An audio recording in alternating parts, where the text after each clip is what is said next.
Portanto, agora não há nenhuma condenação para os que estão em Cristo Jesus. O Espírito guia os filhos de Deus.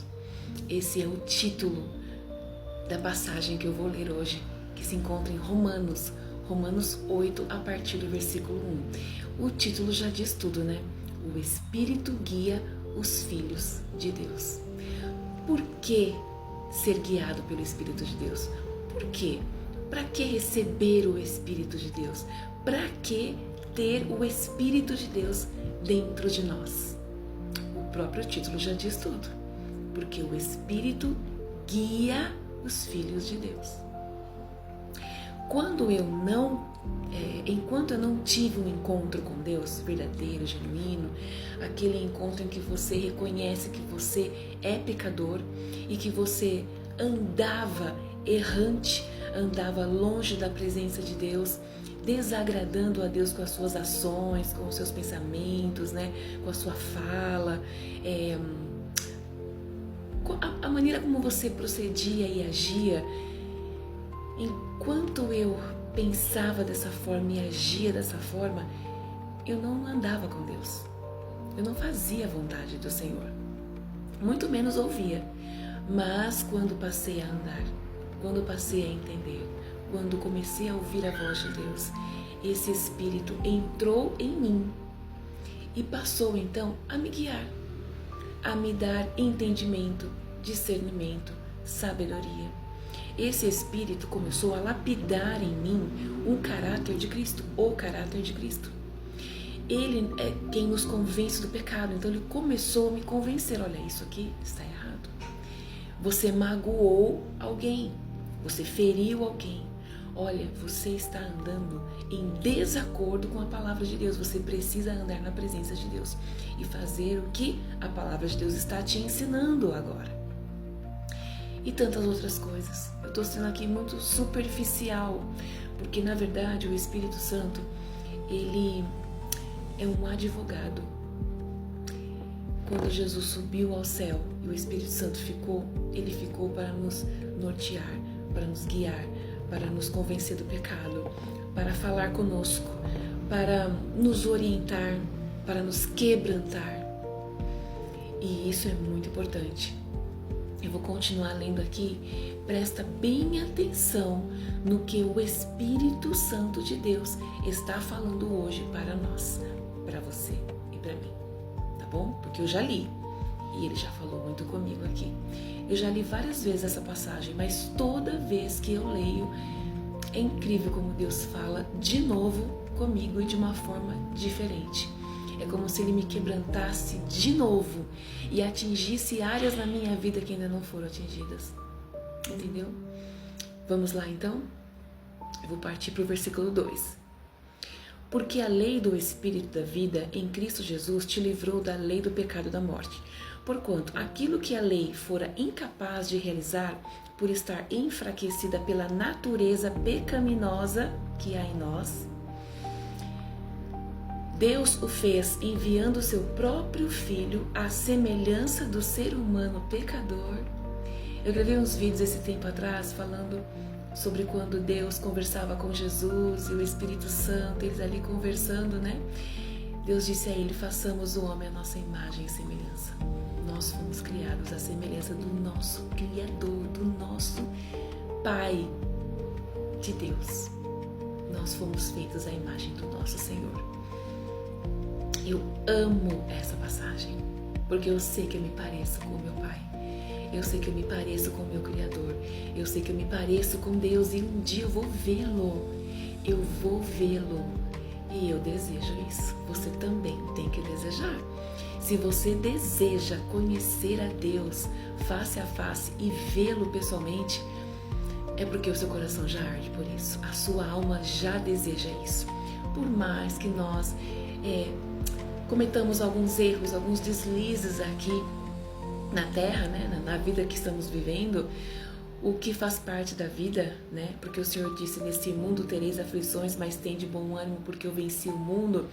É para nós não desanimarmos, é para nós nos animarmos e nos encorajarmos a permanecer firmes no Senhor, nos arrependermos, porque o Espírito Santo ele vai nos convencer do pecado, nós vamos pedir perdão e vamos continuar caminhando na presença do Senhor até ser dia perfeito.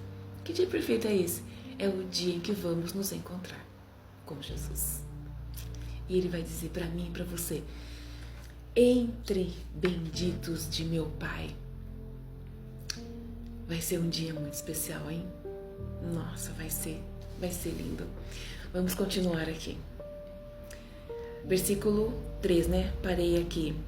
A semelhança do ser humano pecador. Deus então nos fez a semelhança dele, como oferta pelo pecado, e assim condenou o pecado da carne, para que a justa exigência da lei se cumprisse em nós, que não andamos segundo a natureza carnal, mas segundo o Espírito.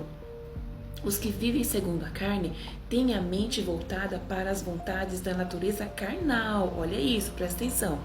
Entretanto, os que vivem de acordo com o Espírito têm a mente voltada, orientada para satisfazer o que o Espírito deseja. Pois o modo de pensar da carne é morte, nos leva para a morte. Mas a mentalidade do Espírito é vida, é paz, é vida, nos leva para a vida, nos leva para perto de Deus. Porque a mentalidade da carne é inimiga de Deus, pois não se submete à lei de Deus, nem consegue fazê-lo.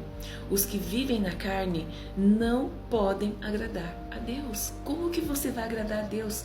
Pecando o tempo inteiro, fazendo a vontade da sua carne o tempo inteiro. Por isso que nós temos que sempre nos arrepender.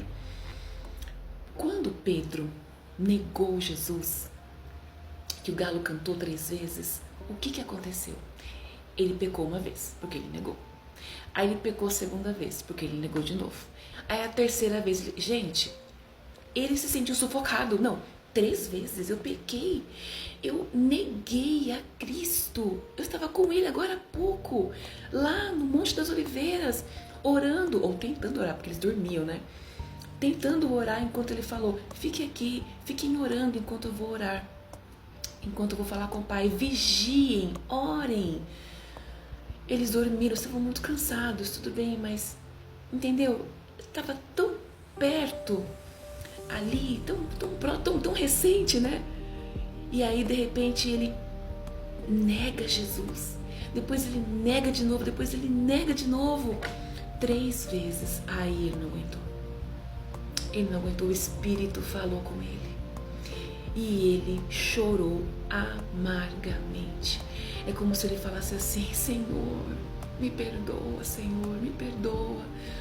Me perdoa, Pai, me perdoa, Jesus, me perdoa, meu amigo. Me perdoa, amigo. Eu acabei de te negar, me perdoe. Esse é o Espírito Santo falando com Pedro. E é o mesmo Espírito Santo que fala conosco, que está falando comigo e que fala com você. O Espírito Santo, ele nos quebranta, assim como ele está fazendo agora, porque Deus quer falar conosco. Deus quer falar com você, minha amiga. Deus quer falar com você, meu amigo, nessa manhã. Aqui tá chovendo, aqui onde eu moro. Não sei onde você mora, mas Deus quer falar conosco. E Ele quer falar: deixa eu entrar na sua vida, deixa eu fazer morada na sua vida. Gente, entende uma coisa: se Deus aparecer para nós aqui agora, nós não suportaríamos a presença dele. Nós não suportaríamos a presença dele. Nós morreríamos. Então precisou que Jesus viesse, entregasse a própria vida, morresse por mim e por você, fosse para o céu, voltasse para a sua glória, para o seu trono de glória ao lado de Deus Pai. E o Espírito Santo ficasse na terra, intermediando por mim e por você com gemidos inexprimíveis, para que nós então pudéssemos ter um lugar junto a Deus, porque Ele é santo e nós somos pecadores. Então o tempo inteiro o Espírito Santo fica nos convencendo do pecado, falando conosco: não faça isso, não faça aquilo, faça assim, haja dessa forma, para que nós possamos andar na presença de Deus e obedecendo a Ele. Entendeu? Vou fazer um vídeo 2.